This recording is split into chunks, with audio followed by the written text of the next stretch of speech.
بسم اللہ الرحمن الرحیم۔ آج میرے بہت پیارے بھائی خالد مغل صاحب میرے پاس تشریف لے کر آئے ہیں۔ یہ پاکستان تحریک انصاف کے فاؤنڈر ممبروں میں سے ہیں، اتنے پرانے ہیں، اور انہوں نے پاکستان تحریک انصاف کی جو تنظیمیں ہیں ان میں بہت کام کیا اور ان کا بڑا تجربہ ہے۔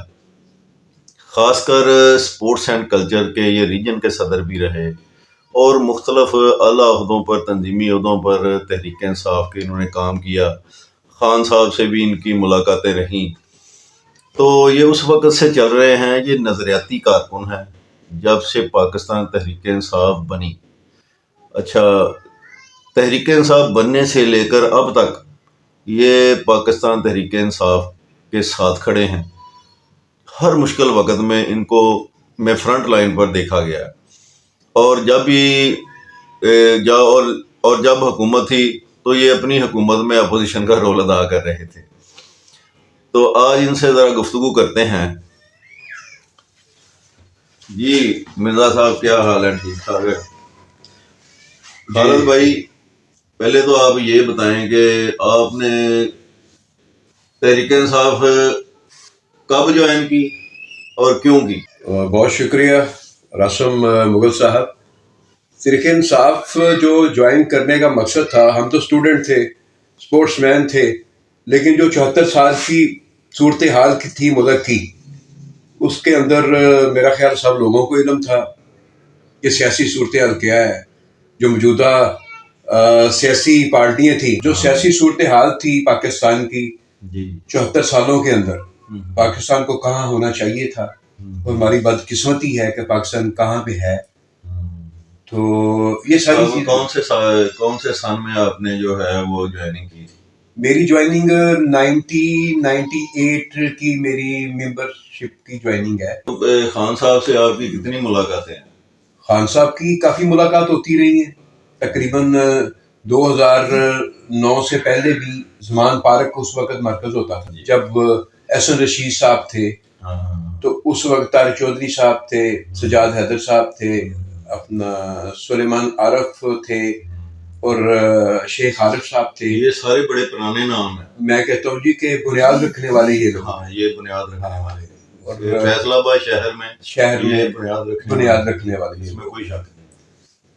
تو ہم تو سیاسی نہیں تھے، ہم تو سیاست ہم سے بڑی دور دور تک تھی، لیکن خان کے ویژن کو، اس کے فلسفے کو لے کے ہم آگے بڑھے کہ ہم پاکستان کے اندر جو ہے وہ ایک سیاست کی نئی بنیاد رکھیں۔ خالد بھائی، جب یہ فیصلہ آباد ایک اپوزیشن کا لمبا دور چلا، دھرنا چلا، تو ایک سٹرگل کا دور تھا۔ بالکل۔ پھر اس کے بعد 2018 کے بعد گورنمنٹ بن گئی۔ ایسے ہی دوسرے گورنمنٹ بننے کے بعد جو پی ٹی آئی کے وہ ورکر دیکھنے میں یہ آیا کہ جن کی قربانیاں تھیں، جو شروع دن سے چلے ہوئے تھے پی ٹی آئی کے ساتھ، بعد میں ان کو کیونکہ پارٹی میں الیکٹیبلز آ گئے جی، تو انہوں نے، اور کچھ جو نظریاتی چہرے بھی جیت گئے تھے، تو انہوں نے نظریاتی ورکر کو جو ہے وہ میرے خیال میں سب سے پہلے سائڈ لائن ہی کیا۔ میرے خیال سے ایک لائن جو ہے وہ آپ کے تنظیمی سٹرکچر کے اندر ہونی چاہیے، اور دوسری آپ کے سیاسی لوگوں کے اوپر۔ لیکن مضبوط آپ نے کس کو کرنا ہے؟ مضبوط آپ نے کرنا ہے جو آپ کا تنظیمی سٹرکچر ہے، جو ریڑھ کی ہڈی کی مانند رکھتا ہے، اس کو آپ نے تنظیموں کو تو یہ جب حکومت آئی تو دیکھنے میں جو تنظیمیں انہوں نے بنائی، تو یہ ایم پی اے اور ایم این اے جو تھے، تو مجھے یاد ہے کہ میں بھی اس وقت تنظیم کا حصہ تھا، تو یہ تو برداشت ہی نہیں کرتے تھے تنظیم کو۔ بالکل آپ درست فرما رہے ہیں، اور 2004 سے لے کے آج تک ایک بندے کا کردار جو ہے نا، وہ ایک فلم کی طرح جو ہے نا دماغ کے اندر فیڈ ہوا ہے۔ تو یہ خالد بھائی، یہ فروخ حبیب جو ہے، اس کو بڑا نظریاتی کارکن سمجھا جاتا تھا کہ جس کی پیدائش ہی پی ٹی آئی میں ہوئی ہے، سیاست کا آغاز ہی پی ٹی آئی سے ہوا، تو اس کو پی ٹی آئی فیس سمجھا جاتا تھا۔ اچھا، اور بھی لوگ جنہوں نے اس مجھے سخت حالات میں پارٹی چھوڑی ہے، تو پریس کانفرنسیں بھی کی ہیں، پتہ چلا کہ یہ مجبوری میں کر رہے ہیں، لیکن انہوں نے نہ تو خان صاحب کی پر کوئی ایسی گھٹیا گفتگو کی، نہ ان کی فیملی پر کی، خاموشی سے پارٹی سے لا تعلقی کی اور خاموش ہو کے سائڈ پہ ہو گئے. اس نے پورے 1 گھنٹے کی گفتگو جو ہے وہ پی ٹی آئی کے خلاف، خان صاحب کی پالیسیوں کے خلاف، خان صاحب کی ذات پر گھٹیا گفتگو، بشرا بی بی کی ذات پر گھٹیا گفتگو. اس کو آپ کیسے دیں؟ یہ ایک نظریاتی بندہ تھا. اگر تو آپ کریپٹ نہیں ہیں تو پھر تو آپ کو کسی چیز کا ڈر نہیں ہونا چاہیے. صحیح بات. اب ہم جتنے بھی ہمارے پی ٹی آئی کے ورکر ہیں وہ ابھی بھی اس صورتحال کے اندر لگے پھر رہے ہیں. 9 مئی کے بعد ابھی 14 اگست کو لگا لیں کہ میں بھی 2 دن جیل میں رہا ہوں. آپ کے اوپر بڑے مقدمات تھے حق نواز شہید کی صورت کے اندر. پھر اس کے بعد مسلسل 2013 کے بعد جو ہے وہ آپ کے اوپر مشکلات، ورکروں کے اوپر مشکلات آتی رہی. پاکستان تحریک انصاف کے جو نظریاتی ورکر ہیں انہوں نے پہلے بھی سفر کیا اور آج بھی سفر، ورکر ہی مار کھا رہا ہے. دیکھیں جی، لیڈر تو میرے سامنے ہر 3 ماہ کے بعد ڈسٹرکٹ، سٹی، ریجن کے صدروں کو تبدیل کیا جاتا تھا. اور وہ کرتے کن کو، بناتے کن کو تھے؟ جو الیکٹیبل تھے، جو دوسری جماعتوں سے آئے ہوئے تھے. پیپلز پارٹی، کاف لیگ، نون لیگ، ادر جتنی بھی پارٹی ہیں، ان کے لوگوں کو وہ آپ کے اس اسٹرکچر کے اندر وہ لا کے بٹھاتے تھے جو آپ کا بڑا کانفیڈینشیل چیزیں ہوتی ہیں. یعنی آپ کہتے ہیں کہ بار بار تنظیم کو توڑنا جو ہے یہ صحیح ثابت نہیں سر. تنظیم کو اگر ایک بندے کو آپ سٹی کا صدر بنا دیتے ہیں تو اس کی پرفارمنس دیکھیں. اگر وہ وقت دینا چاہیے. اگر اس کی 1 منتھ 2 منتھ کے اندر پرفارمنس نہیں ٹھیک ہے تو اس کو چینج کر کے آپ اس کو چینج کریں. اگر یہ جو خالد بھائی یہ تنظیم اور یہ جو پارلیمانی سیاست ہے اس کو علیحدہ نہیں ہونا چاہیے. بالکل سر، علیحدہ ہونا چاہیے. آپ کہتے ہیں کہ میں نے اپوزیشن کا کردار ادا کیا. میں نے اپوزیشن کا کردار ادا نہیں کیا، وہ آپ نے مجبوراً نہیں کیا. میں نے پارٹی کی اصلاح کے لیے باتیں کی. اگر عمران خان یہ بات کہتے تھے کہ سب سے پہلے میرا احتساب کرو تو پھر تو ہر بندے کا احتساب ہونا چاہیے تھا. اور ہمیں ہر بندے سے وہ کویشچن کرنے چاہیے تھے جو ہماری پارٹی کے لیے جو ہے وہ نقصان دہ چیزیں ہونی تھی. جو ابھی دیکھ لیں، فرق حبیب کی آپ نے بات کی ہے تو فرق حبیب 2013 کے الیکشن سے 10-15 دن پہلے آیا یہ اپنے حلقے کے اندر. یہ ہمارا ہی حلقہ تھا. ہاں، اور اس کی جو فائنینشلی پوزیشن تھی یہ سب کو علم تھا. ان لوگوں نے سیاست کے اندر جو ہے وہ اتنی کرپشن کی ہے کہ ہم لوگ، آپ میرا کبھی بھی اٹھا کے دیکھ لیں کہ میں فرق حبیب کے ساتھ بیٹھا ہوں. جتنے بھی آپ کے لوگ یہاں پہ بھاگ گئے ہیں ان کے ساتھ کبھی بیٹھے ہوئے ہیں. ہم تو صرف نظریات کو فالو کرنے والے لوگ تھے. بالکل. اچھا، 9 مئی آ گیا جی. ہماری پہلی اپوزیشن کا دور 13 سے 18 تک. 18 کے بعد 22 تک ہماری گورنمنٹ بھی رہی جی. تو اس کے بعد ہم پھر اپوزیشن میں آ گئے. پھر 9 مئی آ گیا. 9 مئی کے بعد پورے پاکستان میں ورکروں پر مقدمات بنے. ورکر پکڑے بھی گئے، جو نہیں پکڑے گئے روپوش ہو گئے. اچھا، روپوش جو ہوئے، مجھے بہت سارے نظریاتی ورکروں کا پتا ہے کہ وہ بیچارے رل گئے. درباروں پہ سوتے رہے، پارکوں میں سوتے رہے، ریلوے اسٹیشن پر، بسوں کے اڈوں پر جا کے ایسے انہوں نے وقت گزارا ہے. تو اب بھی مقدمات فیس کر رہے ہیں وہ. جی. بہت سارے پی ٹی آئی کے ورکر ہیں جو جیلیں کاٹ کر آئے. تو اگر کل کو اللہ کرے، برا وقت تو ہمیشہ نہیں رہتا، ایک نہ ایک دن ختم ہو ہی جاتا ہے. سیاسی جماعتوں پہ اچھے برے وقت آتے جاتے رہتے ہیں. تو کل کلاں کو اگر ہماری گورنمنٹ آتی ہے تو پھر یہ نظریاتی ورکر جو آج مارے کھا رہے ہیں، آج جیلیں کاٹ رہے ہیں اور آج مقدمات فیس کر رہے ہیں، پھر اگر ان لوگوں کو عزت نہ دی گئی تو پھر پارٹی کہاں کھڑی ہے ہماری؟ دیکھیں جی، اللہ کرے کوئی اللہ تعالیٰ ایسی آسانی کر دے کہ خان صاحب کے لیے ریلیف ملے اور ان کے مقدمات ختم ہوں اور دوبارہ پھر وہ پاکستان، کیونکہ پاکستان کی سب سے بڑی سیاسی جماعت ہے وہ. اور میرے خیال سے جتنی بھی ہماری جو ادارے ہیں، ہماری اسٹیبلشمنٹ ہے، اس کے علاوہ ہماری عدلیہ ہے، ان کو جو ہے اس بات کے اوپر سوچنا چاہیے کہ اگر عمران خان ایک پاپولر لیڈر ہے تو اس کے لیے کوئی جو ہے نا وہ ایسے راستے ہموار لازمی کرنے چاہیے جس کے لیے پاکستان کی بہتری ہو. میں تو سمجھتا ہوں کہ جو یہ NRO جسے کہتے ہیں نیشنل ریکنسلیشن آرڈر، تو یہ صحیح معنوں میں تو اب بنتا ہے، اس کا جو اصل مخفف ہے. تو یہ جو چوروں ڈاکوؤں کو NRO دیے گئے 1 اور 2، وہ تو سودے بازی ہوئی نا. تو اگر PTI کے ورکروں سے غلطی ہوئی بھی ہے، یہ سب محب وطن پاکستانی ہیں. یہ مجھے بڑی اچھی طرح ہم سب، آپ سارے PTI کے ورکر اپنی فوج کی خاطر دن رات ہم سوشل میڈیا پہ کام کرتے تھے، اب بھی کرتے ہیں. فوج ہماری اگر ہم جسم ہے تو فوج ہماری روح ہے. اس کے دونوں ہم ایک دوسرے کے بغیر عوام اور فوج چل نہیں سکتی. تو پاکستانی عوام جو خاص کر PTI کے ورکر ہیں وہ بہت محب وطن ہیں، فوج سے بہت پیار کرتے ہیں. تو عام معافی کا اعلان نہیں ہونا چاہیے. میں کہتا ہوں کہ فوج کا بڑا اہم کردار ہے، اور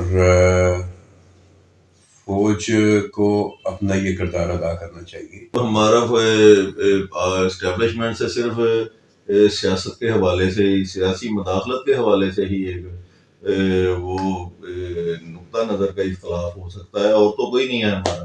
اب فیصل آباد کی جو ہے 11 میں سے 7 سیٹیں جو ہیں وہ خالی ہو گئی ہیں MNA کی، 4 شہر سٹی کی اور 3 ضلع کی. اچھا، ان پہ اب نئے لوگوں کو انہوں نے امیدوار آنے ہیں MNA پہ. اچھا، ایک وقت تھا ہمیں محسوس ہوا کہ ہمیں الیکٹیبل چاہیے، ہیوی ویٹ لوگوں کی ضرورت ہے. اچھا، وہ بھی تجربہ ہو گیا. پہلے نظریاتی لوگوں کا، پڑھے لکھے لوگوں کا تجربہ ہوا 13 میں، وہ فیل ہو گیا. پھر آیا جی الیکٹیبلس کو لے لیں، ان کو بھی دیکھ لیا، وہ وقت آیا سب بھاگ گئے، اور ساتھ کچھ ہمارے نئے نظریاتی ورکر لوگ بھی بھاگ گئے. پریشر نہیں برداشت کر سکے مشکل وقت کا.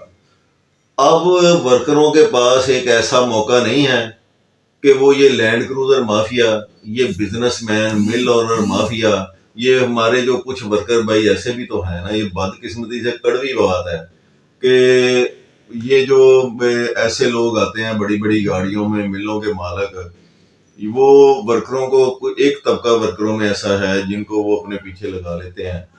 تو یہ پھر بعد میں ان کے نعرے مارنے شروع کرتے ہیں. جب وہ جیت جاتے ہیں وہ کسی کو پوچھتے بھی نہیں ہیں. تو اب ورکروں کو خود نہیں آگے آنا چاہیے. یہ لینڈ کروزر مافیا کی اب تو ضرورت ہی نہیں ہے، نہ الیکٹیبلز کی ضرورت ہے، نہ سرمایہ داروں کی ضرورت ہے. اب تو عمران خان اگر کھمبے کو بھی ٹکٹ دیں وہ بھی جیت جائے گا. تو اب عام ورکر کو یہ چاہیے کہ موقع ملا ہے، بہت اچھا موقع ہے، تو خود آگے آئیں. ان لوگوں کے نعرے کیوں مارتے ہیں؟ پھر بعد میں گالیاں نکالنی ہیں یا ان کو برا بھلا کہنا ہے. ان کا تو یہ کاروبار ہے، وہ تو بزنس کرنے آتے ہیں. تو اب میرے خیال میں تو یہ بہت ہی اچھا ہوا ہے کہ گند صاف ہو گیا ہے. اب ان لوگوں سے جان چھڑانے کا اس سے بہترین موقع نہیں کہ ہمارے ورکر بھائی یہ ہوش کریں، خود آگے آئیں. آپ کا کیا خیال؟ دیکھیں، جو پروسیس ہم سیاست میں رہ کے، اقتدار میں رہ کے کرنا چاہ رہے تھے نا، اگر ہم وہ نہیں کر سکے تو وہ ایک دوسرے عمل سے ہو گیا ہے، جو کہ اب یہ سارے لوگ کرپٹ لوگ بھاگ گئے ہیں. وہ بے شک کسی کا بھی کردار ہو، تو اس میں یہ جس وجہ سے بھی بھاگے ہیں نا، یہ PTI کا بھلا ہی ہوا بھلا. اچھا، اس میں مغل صاحب، اس میں ایک اور بھی بات ہے کہ آپ یہ دیکھیں کہ فیصل آباد کی سیاست کے اندر جو تھا وہ تقریباً دوسری پارٹیوں سے آئے ہوئے سب لوگ تھے، کرپٹ لوگ تھے، جنہوں نے اپنی سیاست، کسی نے پیپلز پارٹی کے اندر، کسی نے کاف لیگ کے اندر، ان کا سیاسی آپ بیک گراؤنڈ اٹھا کے دیکھ لیں، وہ کرپٹ تھے لوگ. وہ ایسا مافیا تھا کہ کمیشن اور پرسنٹیج کھانے والے لوگ تھے. ٹھیک ہے، تو وہ لوگ سب کے سب اگر وہ بھاگ گئے ہیں تو اب ہمیں چاہیے کہ اب ہم اپنی بنیاد ایماندار، جو دیانتدار اور نوجوان، پڑھے لکھے نوجوان جو ہیں ان کو ہم آگے لے کے آئیں. PTI کے نظریاتی لوگ، وہ سیاسی جو باغ دوڑ جو ہے اس کے اندر اہم کردار ادا کریں. میرے خیال سے تو جتنے بھی نظریاتی ورکر ہیں جو ہمارے آج سے نہیں 20 سال 15 سال سے ان کی بڑی ایفرٹ ہے, تو وہ تو میرا خیال ہے کہ ایک اپنا بیک گراؤنڈ چھوڑتے ہیں, ایک اپنا کردار انہوں نے چھوڑا ہے ایمانداری کا, سچائی کا, اور پارٹی کو یہاں پہ لانے کا ایک اہم کردار ادا کیا ہے. تو ان کو تو اب سلیکشن کرنے کے اندر جو ہے نا وہ کوئی مشکل نہیں ہے. خالد بھائی یہ تنظیمیں ختم ہو چکی ہیں. یہ فرق حبیب جو ہے یہ کرپشن کا بے تاج بادشاہ تھا فیصل آباد میں, پارٹی چھوڑ گیا. سب سے بڑا گند تو میرے حساب سے یہی صاحب ہوا. اس پہ دکھ اس لیے زیادہ تھا کہ باقی راجہ ریاض تھا یا دوسرے تیسرے, یہ تو پی ٹی آئی فیس ہی نہیں نہ تھے, تو چھوڑ گئے جو بھی کر گئے. ان پہ اتنا گلا نہیں تھا جتنا اس بندے کو. یہ پی ٹی آئی فیس سمجھا جاتا تھا. اس نے پی ٹی آئی کا نظریہ بیچا, اس نے خان صاحب کے اعتماد کو بیچا, اس نے پارٹی کے ساتھ غداری کی, اور اس نے یہ میں سمجھتا تھا کہ فیاض چوہان جو ہے نا اس نے بہت گھٹیا گفتگو کی ہے, لیکن یہ اس سے بھی آگے ایک دو ہاتھ آگے نکلا. تو اب تنظیمیں ٹوٹ چکی ہیں. یہ صدر تھا ریجن کا, ختم ہو گیا ریجن کا. اب ریجن کی کوئی تنظیم نہیں ہے, ایک آدھ عہدیدار ہوگا ایک دو. اسی طرح ضلعوں میں بھی ایک دو عہدے ضلع میں. تب فیصل آباد سٹی کی تنظیم تو ختم ہی ہو گئی. اور دوسری تنظیمیں, یہ تنظیمیں فوری نہیں لگانی چاہیے تاکہ تنظیمی اسٹرکچر, یہ ریڑھ کی ہڈی ہوتی ہے تنظیمیں. اب نظریاتی لوگوں کو تنظیموں میں عہدے دیے جائیں, بڑے بڑے اور اچھے عہدے دیے جائیں. اور تنظیم مثال کل کو الیکشن ہوگا تو الیکشن کون لڑے گا اگر تنظیم نہیں ہوگی. فوری تنظیمیں نہیں لگانی چاہیے. اور یہ جو فرق حبیب کی باقیات ہیں, بات یہ ہے کہ اس کی باقیات کو بھی تنظیموں سے ختم کریں, اور جینین پی ٹی آئی جو فیس ہے تنظیموں میں ان کو لے کے آنا چاہیے. اب یہ اشد ضرورت نہیں ہے. سر بالکل آپ درست فرما رہے ہیں. اگر ہماری تنظیم 2011 کا ہی لگا دیں تو 13 کو الیکشن ہوا تھا, 11 کی تنظیمیں ہماری جینون لوگوں کے اوپر ہوتی تو آج ہماری جو ہے ہماری طاقت جو ہے نا وہ منظر عام پہ ہوتی. وہ ہماری طاقت کیوں ختم ہوئی کہ ہم نے جتنے الیکٹیبل تھے ان کو تنظیموں کا حصہ بنایا, وہ باقی. اب ہماری طاقت, ہماری اسٹرینتھ, ہمارے لوگ جو ہے وہ آپ کو نظر نہیں آ رہے, بلکہ تنظیمی عہدے بھی M P As M N As. میں وہی آپ سے بات کر رہا ہوں کہ آپ فرق حبیب کی بات کر رہے ہیں. یہ جو اس نے بیان دیا ہے نا اس کے اوپر میں اس کو اتنا گھٹیا قسم کا انسان سمجھتا ہوں کہ ایک بندے کو آپ اپنے گھر کا ملازم رکھیں, اس کو پہننے کے لیے کپڑے دیں, اس کو کھانے کے لیے روٹی دیں, ٹھیک ہے, اس کو خرچہ پانی دیں, اور وہ بعد میں آپ کے ساتھ جو ہے بے وفائی کرے اور ایسے ایسے الفاظ بولے آپ کے لیے. تو یہ تو میرا خیال ہے کہ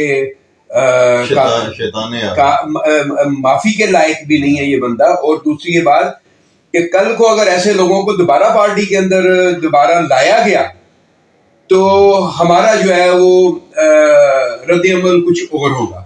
یہ جتنے بھی بھاگ کے گئے ہیں, یہ جتنے بھی فیصل آباد کے اندر لوگ پارٹی چھوڑ کے گئے, یہ اس پارٹی کے ڈر سے نہیں گئے, یہ صرف اور صرف اپنی کرپشن کو بچانے کے لیے, اس کے اوپر پردہ ڈالنے کے لیے. ان کی تو فائلیں ہیں, ان کی تو اتنی فائلیں بنی ہوئی ہیں, ان کی تو ایک پیسے کی کرپشن جو ہے وہ آپ کا کیا مطلب کہ لوکل ایڈمنسٹریشن جو لوکل اسٹیبلشمنٹ کے لوگ ہیں جو یہاں پہ بیٹھتے ہیں ان کو کوئی انفارمیشن نہیں ہے, ان کو ساری انفارمیشن ہے. اور سارے دندے ان کے سب لوگوں کے دندے جو ہیں جو انہوں نے کرپشن کی ہے وہ ساری کی ساری ان کو علم ہے. انہوں نے سب سے پہلے ان کے سامنے ان کی فائلیں رکھی ہیں کہ بھئی یہ دیکھو پی ٹی آئی کو چھوڑ دو آپ, یہ آپ کے خلاف یہ کرپشن کے الزامات ہیں. اگر آپ نے پارٹی سیاست نہیں چھوڑنی تو آپ پھر جناب ان کے جو ہے نا مقدمات آپ کو بھگتنے پڑیں گے اور آپ کے سانسیں چھیننے ہیں. انہوں نے تو جو حرام کی کمائی کی ہوئی ہے نا, ان کی حرام, انہوں نے اپنے حرام کی کمائی بچانے کے لیے جو ہے یہ پی ٹی آئی کے اوپر, پی ٹی آئی کے چیئرمین کے اوپر انہوں نے الزامات لگا کے تو اپنی سیاست بچائی. اور میں آپ کو یہ 100% یہ کہتا ہوں کہ ان کی سیاست جو ہے وہ دفن ہو چکی ہوئی ہے. یہ دوسری جماعتوں کا اگر حصہ بن چکے ہوئے ہیں نا تو یہ ان کو بری طرح شکست ہوگی اگر فرق حبیب جو ہے وہ استحکام پاکستان کی طرف سے وہ سارے استحکام اگر الیکشن لڑنے آئے آپ کے خیال میں وہ سارے کیا حال ہوگا؟ استحکام پارٹی کون سی ہے؟ استحکام پارٹی آپ بھی سمجھتے ہیں کہ کس چیز کا حصہ ہے، کس نے لانچ کی ہے؟ میرے خیال میں تو نون لیگ کی بی ٹیم سر کس نے لانچ کی ہے، کس چیز کا حصہ ہے؟ تو فرق حبیب اگر الیکشن لڑے تو آپ کے خیال میں کتنے ووٹ لے گا یہاں سے؟ سر ووٹ کی آپ بات کر رہے ہیں، اس کو حلقے کے اندر، پہلی بات تو یہ ہے کہ وہ حلقے کے اندر نہ آئے. میرے جیسے بندے کے سامنے آیا نا تو خدا کی قسم میں نے اس کو تھپڑوں کی بارش کرنی ہے. جس بندے نے ہمارے نظریات کے اوپر، ہمارے فلسفے کے اوپر، ہمارے چیئرمین کے اوپر اتنی غلیظ قسم کے الزامات لگائے اور فیملیز کے اوپر، میرے کہنے کا مطلب ہے کہ اگر آپ کا تو سیاسی قد کاٹ ہی نہیں ہے، آپ سیاست دان نہیں ہیں تو اپنے آپ کو بہت بڑا لیڈر سمجھتے نہیں سر. لیڈر کیا ہے؟ وہ تو صرف پاکستان تحریک انصاف کی وجہ سے لوگ اس کی رسپیکٹ کرتے تھے اور اس کا بینک بورڈ تھا اس کا نہیں، وہ تو عمران خان کا ووٹ بینک تھا. سر وہ بینک بورڈ جو ہے وہ پاکستان تحریک انصاف کا ہے. آپ نے تو جو ہے وہ 20% کی بجائے 30% کمیشن جو ہے وہ نہیں چھوڑی.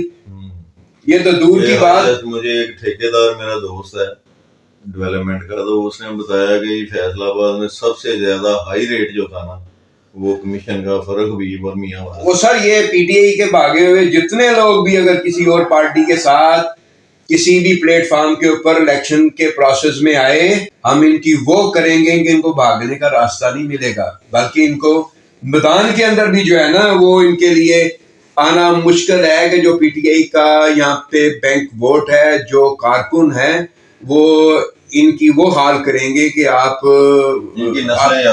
سوچ بھی نہیں سکتے. میرا یہ آپ سے مشورہ ہے کہ جتنے بھی ہمارے پارٹی کے کارکن ہیں، نظریاتی ورکر ہیں، ان کو بٹھائیں اپنے ساتھ اور اس سلسلے کو جو ہے وہ آگے سے آگے بڑھائیں.